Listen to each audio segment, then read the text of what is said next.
এই যে সিম, সিমের কপাল মারি, সিম বলে 1 জিবির কোনো অপশন নাই। সিম বলে কেনা নাকি কিনিয়ে বলে 98 টাকা দিয়ে কিনিয়ে 3 ঘন্টা না 24 ঘন্টা মেয়াদ। তো সিম ব্যবহার করব না, সিম ভাঙি টুকরে টুকরে করি। এই যে গ্রামীণ সিম, এই যে গ্রামীণ গ্রামীণ গ্রামীণ সিম 1 সপ্তাহ জিবি কিনো 400 দিয়ে, জিবি নেই। অন্য সিম অনেক ভালো। আপনারা সবাই এখন টেলিটক ব্যবহার করবেন। টেলিটক সিম 16 টাকা হলে 1 জিবি পাওয়া যায়।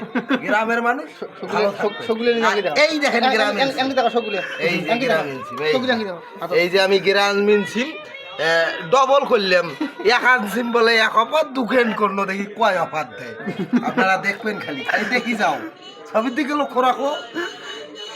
এই এই এই এই যে গ্রামীণ গ্রামীণ এ সিম আর কেউ ব্যবহার করবেন না। শ্বশুর বেড়ার ঘর খালি জিবি নেয়, খালি ভাড়ান টাকা দাও, টাকা এই যে নেও 250 সিম খাইলিয়াম।